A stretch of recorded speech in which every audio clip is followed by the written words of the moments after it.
y a través de las experiencias captar cuáles son los imaginarios o representaciones sociales que tienen las personas que conocemos sobre teatro. El segundo, como tal, el segundo objetivo es que a partir de ese registro, nosotros más adelante hagamos una suerte de investigación y sumado a ello, entonces, el Alzheimer de papá. Es una charla muy informal, muy de amena. Nos vamos a demorar harto porque por lo general termino demorándome. Y se me iba uno de los objetivos y es este. Cuando alguien que en la Patagonia o en San Agustín o en cualquier parte que llegue a ver este registro audiovisual, vea tu experiencia o la experiencia de otros que han hablado a través de esta propuesta y quiera ser esa persona de teatro y encuentre una cantidad de limitantes, se dé cuenta que hay una cantidad de experiencias de vida que para nosotros son exitosas, ya en cuanto a hacer teatro, y diga, ve, si este loco o esta nena o él la logró, pues la vamos a hacer. Eso es como tal, es la finalidad y siempre lo aclaramos antes de iniciar ya la charla como tal. Con nosotros nos encontramos, o se encuentra Juan Cristóbal Comati. Comoti. Yo sé por qué siempre le digo Comati. Normal. No sos el único. ¿No? Bueno. Por la empresa de transporte de Comoto. De Mendoza, Argentina, de la agrupación teatral Gladys Ravalli. Teatro en Cosala. Teatro en Cosala. Con Olivia Newton-John. Con Olivia, esa es Olivia Newton-John. A Cristóbal lo conocimos en Neiva a través de un amigo, de un buen amigo. El amigo se llama Camilo Casadiego. Con Camilo Casadiego hicimos una articulación para un proyecto que estamos desarrollando, que sería la segunda Bienal de Intercambios de Saberes Teatrales y Escénicos. De Otium Teatro. De Otium Teatro, es Camilo Casadiego. Desde las orillas colombo-argentina, en este caso en clave de memoria y paz. Memoria por un ejercicio, una propuesta que viene desarrollando Comoti en Mendoza, Argentina, y de paz pues, por nuestro trabajo del territorio como tal. Ya yo aquí me quedo callado, le doy la bienvenida a Juan, ¿sí? Porque no vino a escuchar a mí, y por favor que Juan Cristóbal se presente. ¿Quién es Juan Cristóbal Comoti? Bueno, Juan Cristóbal Comoti es un director de teatro, básicamente, un actor frustrado pero activo. Yo diría que con un concepto un poco fetichista de la actuación, porque me gusta sufrir, por eso actúo tanto, pero me siento muy bien. Y un teatrero dentro de las condiciones que nosotros hablamos del teatrero, ¿no? Una persona que ocupa lamentablemente todos los roles que uno utiliza para hacer esta pasión que es el teatro, del cual siempre yo tengo discusiones sobre él, al ser un apasionado también, pero con un nivel de autoobservación muy grande con qué me está pasando, qué nos pasa a nosotros con el género y con el teatro en este momento. Y bueno, digamos, para dentro de la gente que entiende o que no entiende, el concepto de teatrero no es que promulgue, pero un poco contiene todo esto que estamos haciendo. Vos sos un creador, un comunicador, y en este momento estás haciendo una entrevista en vez de estar actuando o escribiendo teatro, que sería lo que vos quisieras hacer. Y así todos somos los que limpiamos los baños de nuestros espacios, los que con mucho amor limpiamos nuestros espacios, producimos, invitamos a la gente y hacemos de esto, que lamentablemente para la mayoría de los teatreros es un espacio de resistencia, una vocación, una obsesión también, aparte de una pasión. Y ahí vamos, penando, como dice la obra que estamos. Pero con mucha alegría siempre, como es toda situación revolucionaria. Llamo revolucionario a tratar también de mantener la ternura, de mantener la alegría dentro de nuestra lucha, como es todo lo artístico, que tiene una parte de amor y de mostrar de diferentes perspectivas, que yo llamo lo poético, nuestro arte. Listo. Eso es una pequeña presentación de quién es Juan Cristóbal. Ahora nos vamos a explicar sobre esa presentación.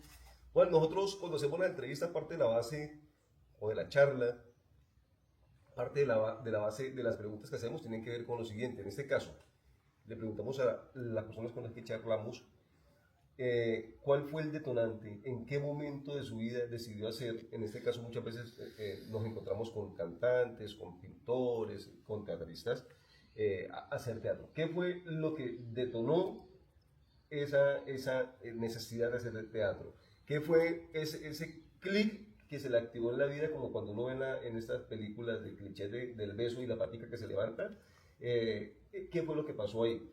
En muchas otras experiencias no vienen como de tu historia de vida. Entonces, pues esa es otra historia de vida que creo que va a ayudar a generar un panorama bien completo. Entonces, bueno, es lo que le llaman la cuna de oro.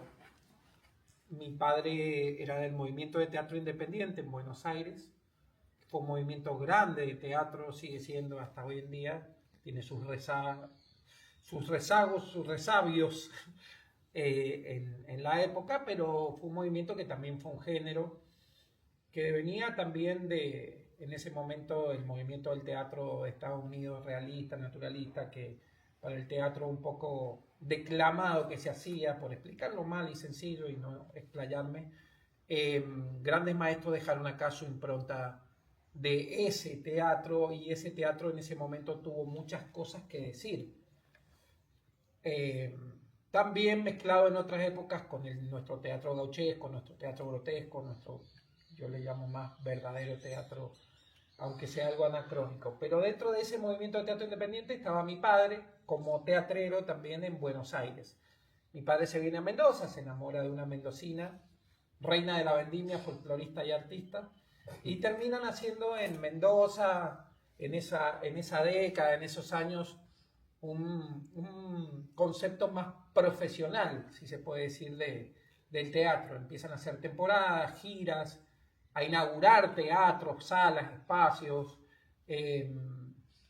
y hacer un poco promulgar lo que sería el trabajo de grupo y la mística del teatro independiente, cosa que todavía se mantiene bastante en Colombia a pesar de sus ires y venires, la situación de pertenecer a un grupo, de estar con un maestro, etcétera, etcétera, ¿no? Que también maestros como Santiago García o Buenaventura, por nombrar algunos, bueno, esa es la misma mística del teatro independiente. En ese momento se pensaba en Brecht, se pensaba en la revolución, y el teatro tenía mucho de discursivo, tenía una especificidad, tenía un para qué. Ellos creían realmente que iban a lograr cambiar el mundo con el teatro. En ese momento, en una gira de 13.000 kilómetros, donde iba un elenco, todos en una camioneta, recorriendo el país con varias obras, con un repertorio, por ejemplo, que variaba desde Jodorowsky, Roberto Cosa, bueno, varios autores. Empieza el golpe militar y los agarran en la mitad de la ruta. Muchos compañeros terminan exiliándose, otros desapareciendo, lamentablemente. Hablo en general, ¿no? Y bueno, mis padres se dedican a hacer teatro en las casas, a criarme a mí y a resistir. Y de esa generación, bueno, vengo yo. Cuando termina el tema del golpe, yo era muy chiquito, pero posteriormente empiezo a hacer la técnica, ponía los cassettes y hacía la iluminación en las obras de mis padres. De muy chiquito ya quise dirigir, se acuerda un gran dramaturgo que se llama Mauricio Cartún, me recuerda a mí como la persona más chica en pedirle los derechos de una obra. Yo quise dirigir a los chicos de mi barrio una obra que se llama Show Mister X. Y él se acuerda de eso, de esa experiencia que yo no recordaba cuando él me la cuenta. Él es un gran maestro de dramaturgia en Argentina. Y Posteriormente tengo la condición de no terminar mis estudios hasta que no hacer teatro hasta que no termine mis estudios de la secundaria. Esa fue la condición que le puso mi madre a mi padre. Entonces termino y me meto en la escuela de teatro. Después hago una maestría, después hago un diplomado también en Bogotá y hago un diplomado de impro. Y posteriormente voy a Colombia y desde el 2011 no paro de ir todos los años. Algunos no he ido, otros he ido 2 veces. Tal es así que yo no siento que voy, sino que vuelvo. Entonces cuando voy a Colombia no siento que visito, sino que estoy. Es una sensación muy extraña, pero me siento colombiano también. Bueno, y de hecho, entre medio a los 16 años soy dirigido por mi madre y actuando con mi padre. Alcanzo a ser dirigido por mi padre también, a formar mi propio elenco. Armamos nuestro propio festival que se llama Encuentro de Teatro por la Memoria. En ese momento no era un género fuerte como lo es ahora. Sí veníamos acá con un festival de teatro por la identidad en Buenos Aires. Y bueno, se podría decir que nuestro Encuentro de Teatro por la Memoria, que ya va a llevar la edición número 23, es muy acorde al teatro que nosotros hacemos, que es muy parecido en cuanto a la temática al teatro colombiano, y en su discurso actual, porque bueno, ustedes están todavía en una situación de guerra, digamos, ¿no? De post-conflicto, etcétera, etcétera, con esos brotes que vienen emergiendo y esa situación que no para tan enquistada, ¿no? En nuestros países. Y intenté hacerte un resumen. Aproximadamente como director he dirigido más de 100 obras y he sido, no me gusta la palabra productor, pero un gran productor en ese sentido del qué hacer. Nosotros nunca paramos de hacer. Posteriormente tenemos un incendio en nuestro teatro que está en reconstrucción y bueno, hemos seguido produciendo y estamos en un espacio que nos brinda la alcaldía, que es un auditorio, haciendo funciones una vez por semana. Listo, pues tengámosle un momento porque no quiero avanzar más allá de la entrevista, de la charla, de la conversación, sin detenerme en un punto. No sé, para mis compañeras del grupo de teatro Peripecias, para Kay, Angie, Maderlis, qué tanto o qué significado haya tenido este viaje. Ya hoy estamos llegando como a la parte final del viaje. Para mí ha tenido mucho significado, me he encontrado con muchas cosas. Me encontré con una canción que escuché hace 23 años en Humahuaca, y me encontré con esa canción gracias a Comote. Le dije, hay una canción que dice así, así, así, así. ¿Cómo es el nombre? Malevaje. ¿Cómo es el nombre? Malevaje, y la puso y ¡guau! Brutal. Decir por Dios que me has dado que estoy tan cansado. No sé más quién soy. Esto, y fue eso, encontrarme con esa canción fue un reencuentro con el entrenamiento y con mis primeras búsquedas de teatro a partir de intercambio. Hay propuestas así, pero eso no es lo que importa. Lo que importa es hacia dónde voy con esta obra. Otras riquezas, ganancias de ello fue que las personas que he conocido a través de Juan Cristóbal en el encuentro, en el primer ciclo mendocino, han tenido de alguna forma relación con unos referentes artísticos que nosotros desde Colombia hemos apreciado. Esto está de Mala Hierba Aristides Vargas, que ha tenido Marcelo Di Janeiro, esto, le hablaba yo de la teoría que maneja Jorge Dubati, del espectador, y nos hace un regalo de unos libros, y dentro de eso pues ahí viene un libro escrito por Dubati, y en ese sentido yo creo que a la misma altura, y así lo percibo por la historia que he escuchado, están tus padres. O sea, tus padres, y hace parte de aclarar de dónde viene Juan Cristóbal Comote. Entonces, tus padres están a la altura, y me comentábamos en algunos momentos de cómo fueron reconocidos por sus aportes al teatro en Mendoza, en Argentina, los premios que han ganado. A mí me gustaría que hablaras un poco de ello, por favor. Bueno, mis padres creo que son como una generación un poquito anterior a lo que sería el Arístides y el Ernesto Suárez, que es un referente muy importante también aquí. Digamos, ellos alcanzan a exiliarse, que eran el Juglar o el Teatro Mala Hierba, pero mis padres, como estaban en una situación de un elenco de la alcaldía, se tienen que quedar, porque ellos venían haciendo también. Entonces, se lanzan un decreto en la alcaldía donde ellos son potenciales subversivos en ese momento. Un decreto que no hace mucho en democracia se logró erradicar, ya mi padre estaba muerto y mi madre, bueno, años después fallece también. Lo importante es como ellos fueron como formadores, como maestros de maestros, influenciaron a muchas personas que hoy dan clases y también a hijos de esas personas, porque yo recuerdo muy de chico estar en el teatro sabiéndome obras de memoria en el teatro, porque me iba al teatro, me gustaba, yo no tengo hermanos, entonces me podía quedar jugando con los chicos del barrio, pero me gustaba esa situación de ir al teatro con mi madre. Y entonces también los elencos se iban formando, se iban conociendo, los grupos de teatro iban teniendo hijos. Y esos hijos quedaban en los camarines y yo los cuidaba, me acuerdo, en las funciones, mientras ellos entraban y salían. Entonces tuve una situación muy de piel, o sea, yo de chiquito he visto a los actores cambiarse y para mí era una situación muy natural eso, ¿viste? O estar cuidando a los niños ahí para que no les pasara nada mientras los actores estaban en escena, la gente corriendo por el camarín. Y fueron elencos muy importantes. Y hoy en día esos niños están grandes y son muy talentosos también y casualmente o causalmente se dedican al arte. Y bueno, mis padres siguieron haciendo teatro hasta el final de sus días. Yo tuve el honor de dirigir a mi madre. Creo que lo último que hicimos fue Poseídos entre Lilas, de Alejandra Pizarnik, una gran obra de una gran poeta argentina que es una versión de final de partida de Beckett.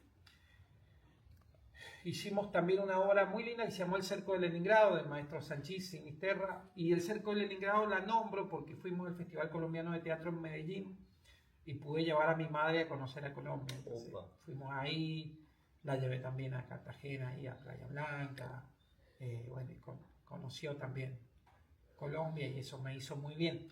Hizo sus funciones de teatro en Colombia.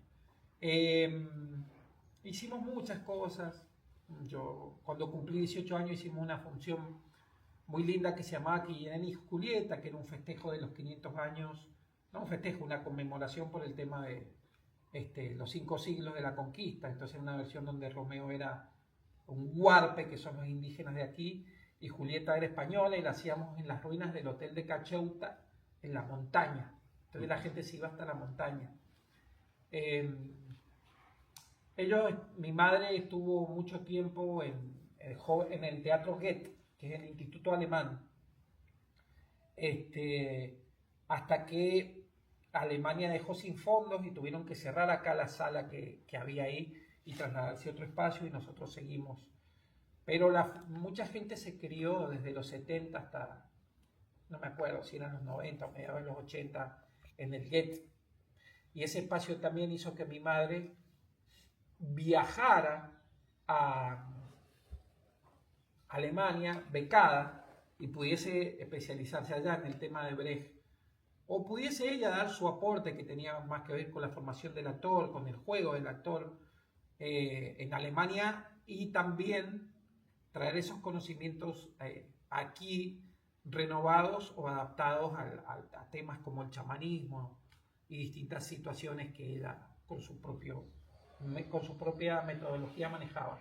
En esos talleres me he formado yo también, en los talleres de mi madre, con mi padre como hacedor, podría decirte, y también como asistente de dirección. Uno se va haciendo director viendo y estando en las obras, no hay como muchas escuelas de dirección.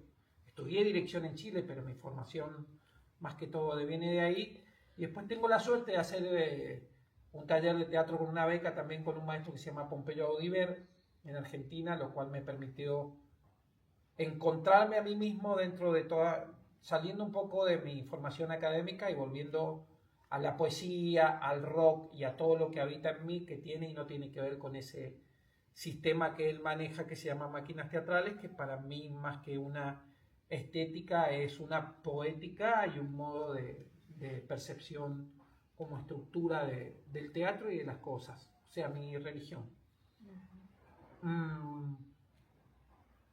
Seguimos en esas.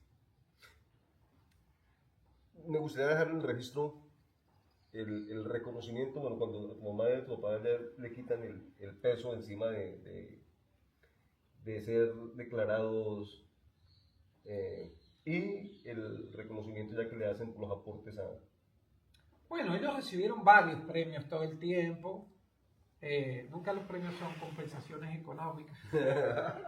Aunque algunos de esos también tuvieron una pensión que se llama pensión sanmartiniana, o sea, le hicieron un reconocimiento que era como un pequeño sueldo por mes acá en la legislatura de Mendoza. Fueron un premio Podestá Nacional, que eso es muy importante. Y mi madre también fue elegida por el Consejo Nacional del Teatro para representar, que esa es una representación linda porque la eligen los compañeros. Ya no existe, ahora nuestro querido presidente sacó el Consejo del Teatro, pero ese es otro tema. Que eran los miembros del Quehacer Nacional. Y muchos premios tuvo mi madre, muchísimos premios mi madre y mi padre también. Pero más que todo el asunto de los premios son reconocimientos lindos, como te digo, pero ellos, hicieron mucho teatro, hicieron muchas funciones y tuvieron mucha permanencia en el tiempo, mucha continuidad con el hecho teatral. Y eso que es lo que me parece importante. Fueron muy buenos hacedores de teatro y en el caso de mi madre, muy buena formadora de maestros. Era la maestra por autonomacia mi madre. Porque dentro de su método, que le llamaban el método del actor persona, mi madre como que dentro de cada uno dejaba una enseñanza muy particular más allá del teatro. Y a partir de ahí uno como que hacía teatro. No a partir del teatro en sí mismo, sino de la persona de cada uno. Y mi madre, bueno, para mi punto de vista sacrificaba mucho de ella en cada persona que hacía teatro. Por ende, cada persona que hizo taller con mi madre o talleres en el tiempo, no se olvida de todo lo que le dejaron esos talleres más allá del hecho artístico del teatro. Brutal. Y digamos que voy a dar un giro al tema o voy a refrescar un poco. ¿Conoces a un Emilio Fernando Rojas? No, pero me suena. Pues Emilio Fernando Rojas debe sonarte. Dice: saludo para el maestro Juan Comotti. Siempre bienvenido a Colombia. Gracias, Emilio. Allá vamos. Llévenme, Emilio. Nadie que se llame Rojas puede ser. Son todos los Rojas que conozco, son personajes muy... De hecho, hay un centro que se llama Rojas en Buenos Aires, y les aviso a los centros culturales, a todos los colombianos, porque se hacen talleres muy buenos en enero, talleres de verano muy buenos en Buenos Aires, y está bueno para venir a estudiar, así que googleen el Rojas. Listo. Yo creo que en algún momento Emilio irá a pronunciarse otra vez del, si nos sigue viendo, del Facebook para decirte: soy tal, acuérdate de no sé qué. Bueno. Esto, ahora nos damos cuenta entonces, grandes referentes tuyos, papá y mamá. Sí, Pero sí. no el papá y mamá sin conocimiento del teatro, sino con un gran recorrido, una gran trayectoria del teatro y con unas aproximaciones a unos referentes teatrales que tal vez en su momento estaban arrancando, pero que esos hoy son unos referentes teatrales. Y eso habla entonces de el genuino interés, motivación, lo que los movía a hacer teatro, a estar de forma constante en el hecho teatral. No era como que un ejercicio por allá lejano, como tal. Y eso habla entonces de quién es Juan Comotti. Referentes de Juan Comotti, aparte de papá y mamá, referentes, ahora me hablabas del maestro máquina teatral. Del maestro Pompeyo. De Pompeyo. Háblanos un poco de esa experiencia con Pompeyo, de Pompeyo, bueno, y de tus referentes entonces, y cuál es tu teoría técnica, dices, mi religión. un poco lo de... No tengo más referentes que mis padres y Pompeyo. Ok. Sí, tengo mucha admiración por ciertos dramaturgos o por ciertos directores, como puede ser de pronto Arístides como director me gusta mucho, como actor también y como dramaturgo también. Eh, César Brie, por supuesto. Y ahí ando. He visto cosas muy lindas, de todas maneras, pero bueno, por recordar a alguien ahora, por supuesto, de las cosas que uno ve y le impactan mucho. Pero bueno, tuve la suerte de estar un año y pico en el estudio El Cuerpo de Buenos Aires, El Cuervo, que lo maneja Pompeyo Audivert, pero que en ese momento también lo manejaban grandes artistas, alumnos de él. Entonces pude cursar muchas horas, iba todos los días prácticamente, estaba ahí. Y ayudar también, o sea, tocar música, tomar mate con ellos, cebarle mate, estar ahí viendo, participar en producciones también. Y posteriormente, de las producciones que ellos sacaban a través de improvisaciones o de dramaturgia que salían de un sistema de improvisación, entre otras cosas por resumir, que se llama máquinas teatrales, esos textos pude después hacerlos yo desde mi perspectiva y compartirlo con él y con ellos y estrenarlos aquí en Mendoza y también traerlos a ellos. Entonces me terminó, como quien dice, de caer la ficha de qué era eso que me provocaba tantas fulguraciones y tanta pasión y que no entendía muy bien. Vine a entenderlo, soy medio brutito, después de haber realizado las funciones acá y de compartir bastante con mi maestro. O sea, que yo pueda compartir cosas con mi maestro, para mí es un don de Dios, porque, a ver, el maestro de mi madre era Brecht, no le podía escribir un WhatsApp, mi madre, a Brecht, no. Si hubiese podido, que hubiese sido. Entonces, nada, estoy muy, muy agradecido de esa situación de la vida y de encontrar yo un camino que me dé una perspectiva para seguir yo mismo con mi metódica de la cual yo venía intuitivamente armando algo parecido. Entonces cuando encontrás algo con lo cual encontrás tantas concordancias y decís yo era esto, claro, esto me aúna, esto me encamina, sobre todo un camino que te muestra que no hay camino, que la incertidumbre es el camino y todo ese tipo de situaciones te dan cierta seguridad para seguir encontrando de otra manera lo accidental. Yo tengo una situación con la impro muy particular. Bueno, a mí no me gusta mucho el catch y el match de improvisación, okay, ¿no? Pero es una situación personal, más allá de los compañeros que lo hacen, que lo respeto mucho y que me divierto mucho cuando voy a verlo. Pero hay otros formatos de improvisación que me parecen mucho más interesantes que el teatro en sí y que he ido a ver y que son, a mi modo de ver, a veces ciertamente más poderosos que una obra de autor. Así entro a Pompeyo, viendo algo que yo pensé que era una obra y era una improvisación.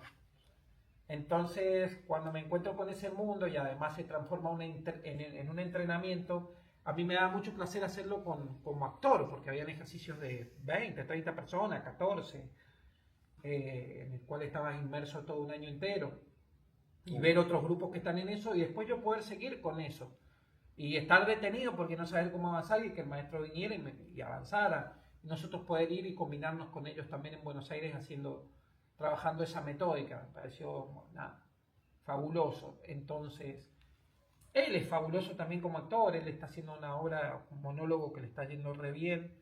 Yo le hablo a todo el mundo de Habitación Macbeth, por si tienen la oportunidad también de llevarlo a la tierra de ellos, o de verlos, o de compartir, o de ver las entrevistas por internet del maestro, porque él solo está haciendo 14 personajes y hace toda la obra de Macbeth él solo. Es una cosa alucinante. Yo creo que en Argentina no hay en este momento una obra como esa que le esté yendo aparte también, porque está con continuidad haciendo funciones todos los fines de semana y prácticamente lleno. También yo sé que ha ido a Cuba y que ha ido a otros lugares, entonces me parece una obra demasiado emblemática que conjuga todo el sistema que él da en él. Esa obra está dirigida por él. Él la preparó en la pandemia y craneando toda una obra de teatro como hacemos los directores, pero por ahí terminó haciéndola él solo. Entonces, bueno, bienvenida sea la experiencia. Listo. Entonces, ya nos encontramos con Comoti. ¿Quién es Comoti? Sus referentes más cercanos, en este caso, que hizo clic en su vida, su familia. Su familia lo llevó por los caminos del teatro, del hecho teatral. Se encontró con otro referente. Ahora, dentro de los proyectos, sé que hay un festival de teatro de la memoria y ahora hay un primer ciclo de teatro en la Vía Llana de Mendoza. Yo tengo una situación personal que es como muchos hacedores de festivales, estoy un poco cansado. Me gusta más ir a festivales que hacer, pero no puedo dejar de hacer este festival por lo que representa, que es el tema memoria, dentro del tema memoria, derechos humanos, historia, identidad, género, migrancia. Son situaciones emergentes y es un espacio de contención también para los compañeros que siguen durante el año haciendo ese teatro, tanto de Mendoza como del interior de Mendoza también, mal llamado el interior, digamos, el resto de Mendoza. Okay. Que donde hay zonas donde es más complicado hacer teatro y encima no están haciendo ni comedia ni stand-up, sino que por ahí hacen un teatro más comprometido a nivel temático, no estamos subestimando ningún tipo de teatro, sino que estamos pasando momentos difíciles donde los grupos se encaminan a cierta situación que también quiere ver la gente. De todas maneras, hay tratamientos del género de teatro por la memoria que también tienen que ver con el humor. Sí, claro. No siempre que vamos a ver una obra de teatro por la memoria es un militar torturando a una persona. A eso me refiero porque en el imaginario de la gente está eso. Y es bueno que sepa que no. Para eso estamos los directores y están los grupos.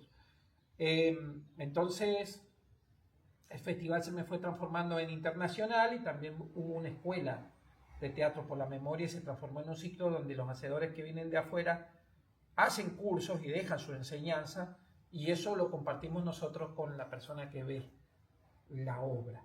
Nos parecía importante. Porque entre una de esas cosas que tiene la vida, que pasa también con las escuelas de teatro, es que vos notas que hay gente que quiere hacer seminarios y no viene a ver la obra del maestro.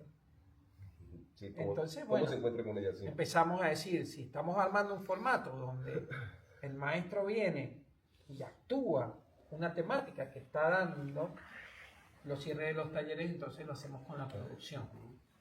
Nos pareció importante. Y un poco así fuimos encontrando la forma de este festival que tiene ya 22 años. No tuvo siempre este formato, lo fuimos encontrando y se fue transformando en internacional también. Cosa que a un teatrero independiente le queda un poco grande, pero bueno, estamos pudiendo hacerlo, sobre todo en épocas donde la cultura, lamentablemente, es un espacio de resistencia, como decíamos recién, muy grande. Por ende, suceden situaciones muy felices también. Yo en este momento acabo de venir a Extremadura, España, donde fui a una especie de bienal, podríamos decir, iberoamericana, a ver grupos de teatro interesados en venir aquí. También he estado en Expo Cultura en Medellín invitado, donde he visto grupos que han podido venir aquí. Pero también sucede que aquí vienen muchos grupos durante el año, en momentos muy complicados, que no tienen que ver con el festival, y donde inclusive yo estando en Colombia, han habido grupos de Colombia que han venido y han parado en mi casa, por decirte algo. Han estado ocupando también fechas nuestras de funciones, que nosotros las damos con muchísimo gusto, porque bueno, son elencos que están en gira. Entonces, cuando eso sucede tanto en los años, ahora también viene un elenco de Perú, entonces dijimos, bueno, ya está, si esto va a seguir sucediendo, hagamos un ciclo de teatro. Hagámoslo por ciclos, porque un tríptico de 3 funciones de teatro de distintos países ya es un festival, no son 3 funciones.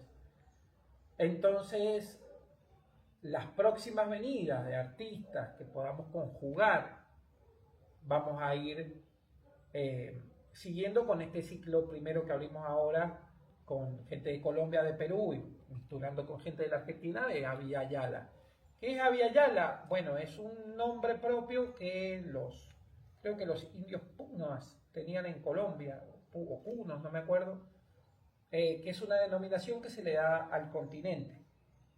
Digamos que latinoamericano ya es un nombre posterior a la conquista, existía Villala antes, y como yo soy un apasionado del teatro latinoamericano, sobre todo el teatro del absurdo, de corte estructural, de corte de lenguaje y de corte nihilista, que es un poco el camino de nuestro grupo, desde el 97 que venimos.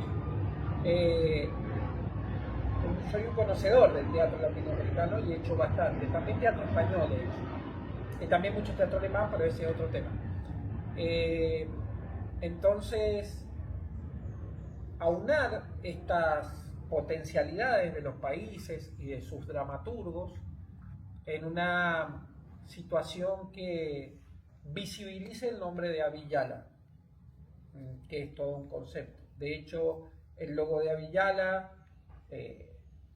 a posterior reuniones de congresos que se hicieron indigenistas o aborigenistas o de pueblo originario o como se llame ahora, no quiero herir susceptibilidades, pero se quedó en acuerdo con el concepto de Abya Yala y el nombre del continente, el símbolo del continente invertido, que no tiene Norteamérica arriba, digamos.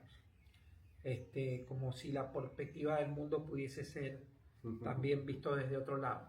No es porque los argentinos que somos agrandados quedemos arriba, sino porque aúna un poco la situación de Latinoamérica como pueblo entero, y los países del Caribe y parte de Norteamérica, por supuesto, con sus pueblos originarios y su sabiduría. Su merced, ya que nos acercamos al final, tranquilo. No tengo problema. No, su merced nos expone entonces que hay dos propuestas que se están desarrollando en este momento. El Festival de Teatro de la Memoria, los ciclos. Indudablemente ello necesita espacios para ejecutarse. Tal vez sería uno muy cuadriculado donde se pensara que solamente necesita de teatros para espacios cerrados para desarrollar la propuesta. Sí. Pero sin correr el riesgo de caer en esa observación de que es uno cuadriculado por ello, sí es necesario tener espacios. Ahora también decías, como todo productor de festivales, se agota uno después de 20 versiones, 10 versiones. O de cumplir 50 años. O de cumplir 50 años. Y que de alguna forma no se vea ello representado en un cambio de vida estructural que tiene que ver también con lo económico, que tiene que ver con medirse uno exitosamente en ello. Termina pasando de repente otra cosa, y es que el espacio con el que uno contaba se quema, lo decías hace un momento. No era una metáfora. Exacto. ¿Podrías hablarnos de esa propuesta y entonces como ejercicio de resiliencia, qué ha pasado con ella? Bueno, dentro del espacio de Teatro por la Memoria, muy pocas veces hemos tenido calle, circo, demás. Pero también tiene que ver un poco con las épocas. Marzo es el mes de la memoria, pero por ahí se pone frío y por ahí llueve, que es la época de vendimia, y por ahí ventea. Y por ahí los permisos aquí, dependiendo la alcaldía, el municipio que te toque, son complicados para hacer teatro en la calle, por ejemplo. Entonces nosotros resumimos un poco el trabajo del teatro de sala. También han girado los elencos que vienen de afuera y hemos hecho en espacios no convencionales muchas cosas. De hecho, la apertura de Teatro por la Memoria generalmente se hace en la comisaría séptima, ex comisaría, espacio donde torturaban compañeros. Ahora es un espacio por la memoria, en Godecruz, Okay, ¿no? Que sí. es de donde es nuestro teatro Gladys Raballo, un municipio que se llama Godecruz, que muchos futboleros lo conocerán por el equipo Godecruz de Mendoza, que está en la... Descendió, ¿cierto? No, todavía no. Ah, Pero ahí andan. Ahora ascendió otro. Pero ha llegado a la Libertadores, ha jugado con Medellín, o sea, mucha gente del fútbol conoce al municipio por el equipo de Godoy Cruz, Antonio Tomás. Ese es el municipio donde tenemos nuestra sala y ese es el municipio que nos está apoyando también con un espacio. Entonces, un poco nuestra continuidad ha sido gracias al municipio en un espacio tipo un auditorio, donde hemos hecho teatro por la memoria. También nos han prestado el Cine Teatro Plaza, que es una sala mayor que tenemos ahí también en Godoy Cruz, muy grande. Y bueno, y en otros espacios como el espacio Julio Lepara acá en Guaymallén, que es otro municipio, que es un espacio que hizo el gobierno con 5 salas muy lindas, donde también se han generado talleres y se han presentado los encuentros internacionales. La idea un poco también es abrirlo al encuentro de Teatro por la Memoria, pero generalmente las propuestas han sido de estéticas que entran dentro del teatro sala o de su... Y nuestro grupo, como grupo, ya al estar tan pendiente de una sala, dejó de tener la mística del grupo a tener una mística de labor de sala. Nunca dejamos de producir, pero digamos el grupo base que nosotros teníamos, también ellos se transformaron en hacedores, entonces siguen haciendo teatro, y pienso que cuando volvamos a levantar nuestra sala, que es un procedimiento que va a ir muy lento, vamos a poder seguir como los distintos actores ya como directores o como dramaturgos y las generaciones nuevas que vengan en el nuevo Teatro Gladys Ravalle, que va a tener unas condiciones distintas, porque si bien la sala que fue incendiada, digo voluntariamente porque cabe aclarar que hicieron un incendio a propósito en el terreno de al lado, o sea, prendieron fuego porque es frío el invierno aquí. Entonces después quedó ese fuego y con un viento se cruzó al terreno y nos prendió fuego todo. No, en 20 minutos no quedó nada. Pero en este momento estamos creando un espacio que estamos terminando, que es un hall, que va a ser una pequeña sala hasta que podamos hacer el espacio de atrás. Posteriormente será el hall o seguirá como sala pequeña que se llama Valeria Portillo, como una compañera que falleció nuestra muy, muy joven. Y bueno, y estamos, yo creo que el año entrante, el 2026, a punto de inaugurar ese hall como salita de teatro, muy parecido el espacio a una sala que yo actué ahora en Colombia cuando fui, hice 20 funciones, creo que la número 18, antes de los Llanos Orientales, en Pereira, fue Sala Estrecha. Okay. Un espacio muy parecido a Sala Estrecha en Pereira. Saludo a la gente de Sala Estrecha también. Y va a ser una pequeña salita hasta que, bueno, tengamos la sala de atrás, que es un espacio de 10 por 20, que lo vamos a generar con 8 metros de alto, va a tener un escenario de 10 por 13, con camarines atrás. Un formato muy distinto al que teníamos con la sala original. O sea, no es lo mismo empezar absolutamente de cero, pensando en un espacio, que habitar, ahora que está de moda decir esa palabra, un espacio que ya está formado con ciertas características y tener que adaptarse a eso. Entonces aquí vemos un espíritu de resiliencia, de recuperación, de fortaleza. Palabra que está de moda también, ¿no? La resiliencia, sí. Para mí no es muy agradable, o sea, decir, ay, bueno, viste, después de la pandemia, los resilientes que somos, o sea, a mí me gustaría seguir en mi espacio de confort realmente y no tener que ser un ave fénix. Okay. Porque no, los teatreros necesitamos de nuestros espacios para producir. Siempre vamos a poder empezar de cero y a resurgir en donde sea, como sea, porque nuestra sala y nuestro espacio está adentro. Pero los que somos pinchos de sala, que nos gusta nuestro laboratorio, que no nos gusta mucho ir a tener que golpearles puertas a personas que le abren puertas a otros, como ser colaciones de grado, políticos que ocupan los espacios para hacer conferencias, centros de conferencias que no están adaptados porque nunca nos preguntan a nosotros, los arquitectos y los ingenieros, qué queremos para hacer un teatro. Entonces, cuando nosotros nos adaptamos a nuestra propia forma, ya estamos ediliciamente pensando en la estética y en la comodidad de la persona que lo va a ver. Sí, claro. Porque lo hacemos con amor. Y eso es muy importante, por eso son tan importantes las salas de teatro independiente. Que son lugares en los que a mí me gusta estar, vivir. O sea, yo ando mucho por las salas y he dormido mucho en sus colchones y he dormido mucho con sus gatos, con sus perritos, porque los compañeros me reciben mucho de gira. Y yo lo entiendo porque también es un espacio que se retroalimenta, o sea, que tarde o temprano compañeros también vienen y han estado en la misma situación o no.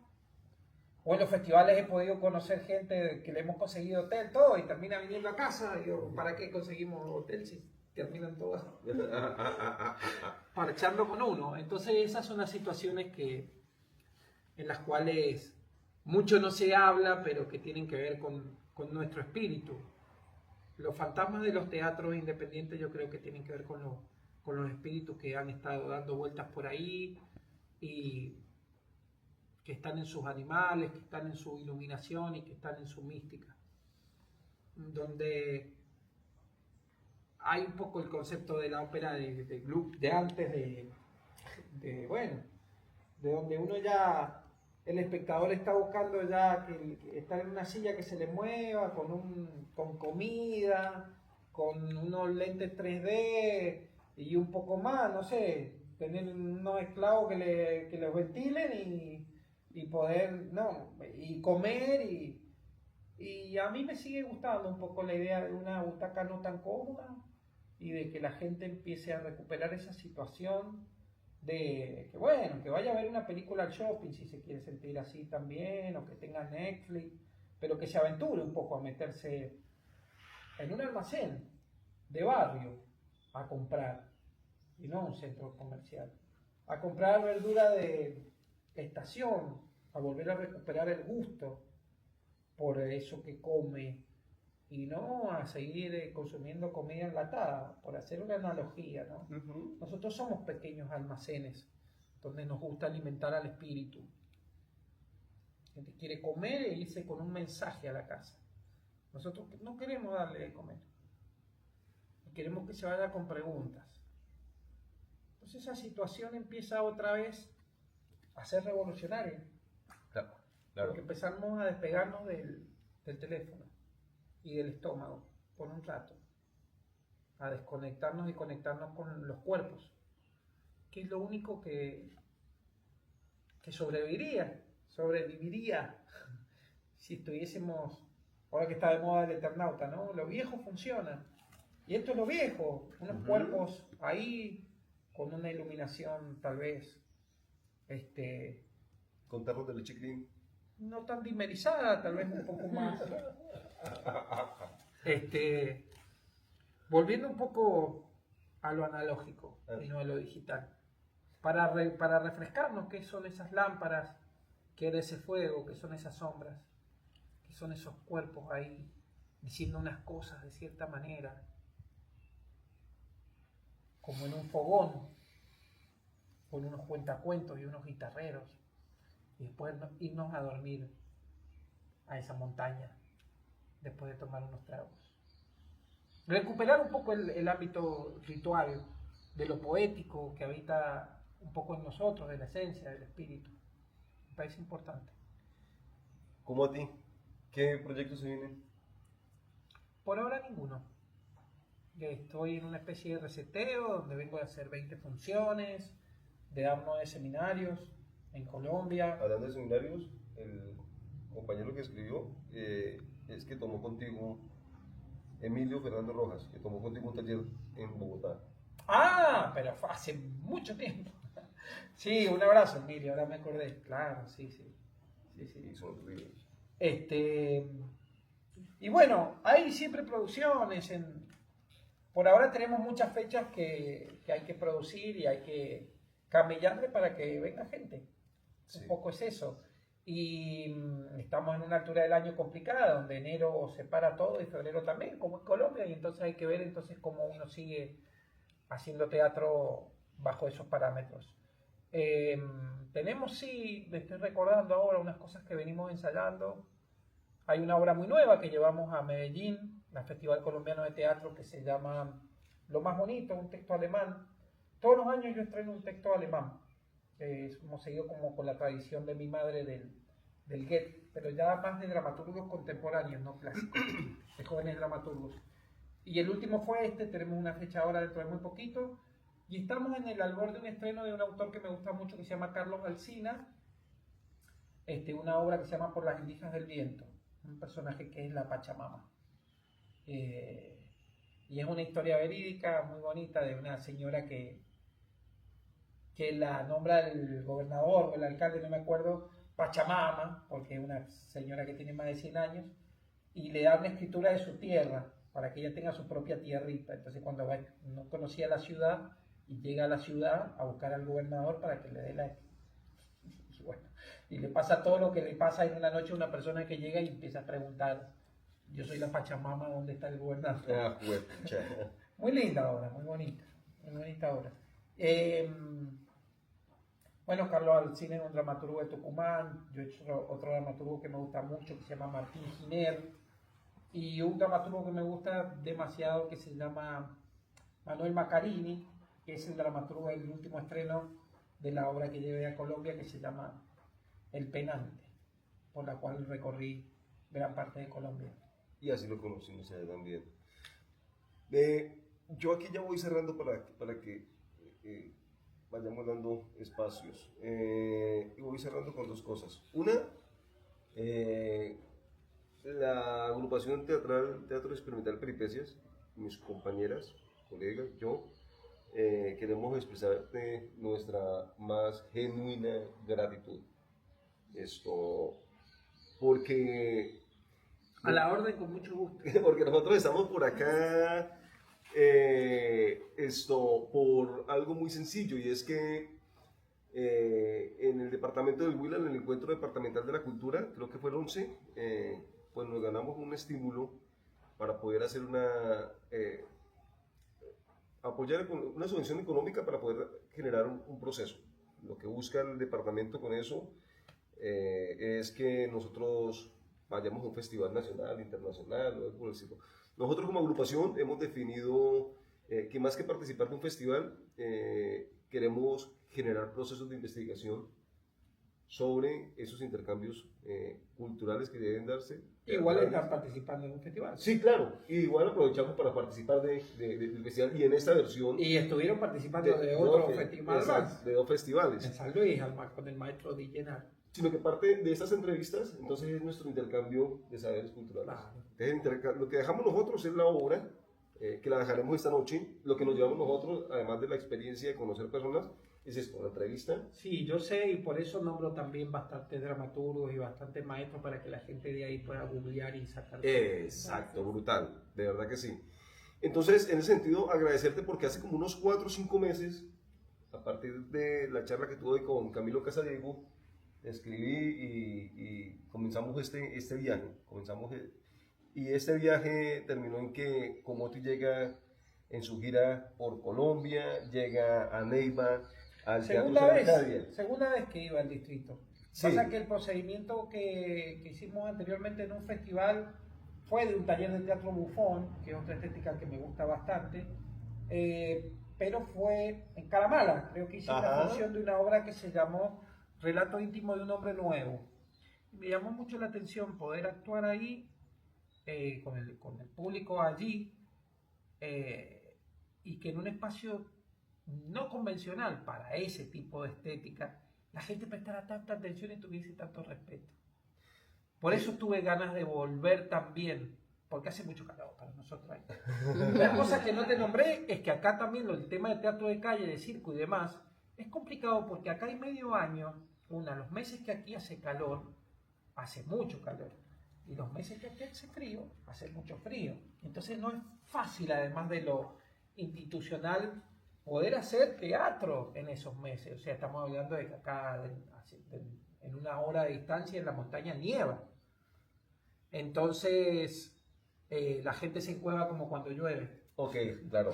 Y bueno, y cuando hace mucho calor hay festivales, cosas muy agradables como para estar metiéndose adentro de un teatro también, ¿no? Entonces sucede eso. Haciendo una especie de paralelismo con el tema de su tierra, interrumpiéndote un poco, bueno, haber ido por segunda vez también tiene que ver con conocer una dinámica de un grupo con teatro sala parecida a lo que hacemos acá y vivir un proceso distinto.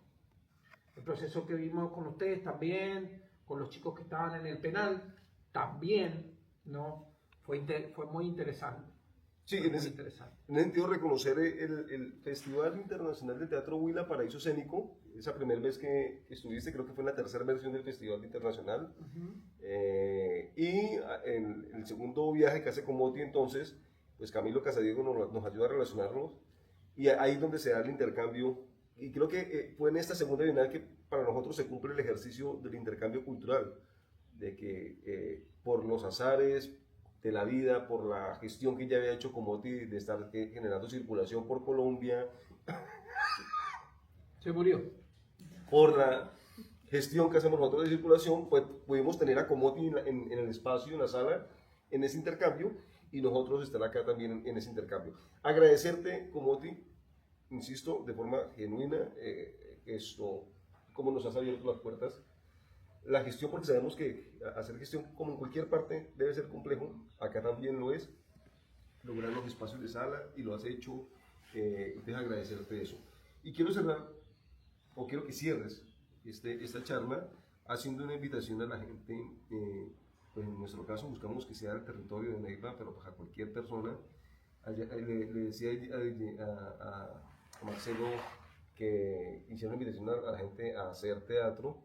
Pero cuando le decía eso, le decía a quienes quieran hacer teatro, pues que de verdad se apasionen por esta vaina, y que encuentren el rumbo. Haz la invitación que tengas que hacer a la gente de teatro, a la gente que quiera hacer teatro, a la gente que... Bueno, yo creo que la gente que tiene como la idea de hacer teatro o música o la arte en general es gente que la categorizan de comunista, prostituta, homosexual, subversiva, drogadicta. Y es bastante cierto. Así que sigan este camino de la felicidad que nos va a llevar a la fama. Y que más allá, aunque sea anacrónico lo que digo, es una profesión bastante chimba. Y que hay mucha gente muy tesa en Colombia, en ese sentido. Y también hay muchos lugares y universidades donde prepararse, pero que nunca se van a comparar con la formación de los teatros independientes, que dan su espacio también de formación, y que hay muchos en Colombia, muy parecidos. Esos centros culturales ponen el virus de la enfermedad. Me parece lo más importante, la plantita, las semillas, son verdaderamente semilleros, donde después los alumnos se rebelan con el maestro, que es un procedimiento bastante natural, pero bueno, eso es lo que hace Matar al Padre, también es lo que hace un poco Sí. que el teatro siga. Las situaciones de los grupos humanos son siempre complicadas y en todas las ramas, pero si hay algo que no se discute es que el arte sigue como adentro de esas personas y se va multiplicando. Entonces, que se animen, que no se queden ahí, que no se crean que es un sistema de televisión de concurso, que no se crean que es un sistema de casting, o que hay que tener una potencialidad absoluta y suprema, o que sí, o tal vez la familia tiene mucho que ver. Yo, por suerte, bueno, si bien mis padres me estuvieron llevando para otro lado, yo fui siempre a lo mejor en contra. Ellos fueron tan cuidadosos con eso, de que yo no hiciera teatro, que yo más me metí en el teatro. Pero hay situaciones familiares muy complicadas donde todavía existe el estigma del arte. Pero hay gente que vive muy bien del arte. yo por lo menos, no sé si vivo muy bien, pero soy una persona que todo lo que he querido materialmente lo he conseguido, con esfuerzo, como todo el mundo. Y he conocido muchos lugares y he viajado mucho. Y si no fuese por el teatro, no sé. De todas maneras, cuando voy a otros lados, si no voy con el teatro, no me excita ir, no me moviliza para nada. Entonces, esa es la experiencia que yo puedo decir de que se animen. Sobre todo, yo creo que cuando la gente se está formando, cuando es chica, ya debería ser una situación obligatoria el teatro porque engloba a todas las artes, ¿no? En las universidades de Estados Unidos, que no tienen una formación grande de teatro independiente como nosotros, tan apasionada, pero en las universidades hay mucho teatro y música y teatro musical, y vos ves que ellos salen actuando muy bien, tal vez le falta la pasión, la alegría, el contenido, pero a nivel de actuación, y nadie de esas personas te dice que el teatro no ha significado algo en su vida, ¿no? Puede haber inglés en las escuelas y no hay teatro. Afortunadamente acá sí tenemos una situación en Mendoza didáctica del teatro en las escuelas muy interesante por ley, pero qué bien que le hace el teatro a la gente más allá de las obras de teatro y de las producciones. Entonces, la gente puede hacer otra cosa que bailar salsa o joropo ¿no? También el teatro ayuda mucho, así que hagan teatro. Listo, con eso cerramos. Juan, muchas gracias, papi. De nada, Papito. parcero. Papito. Listo, muchas gracias y ahí quedamos.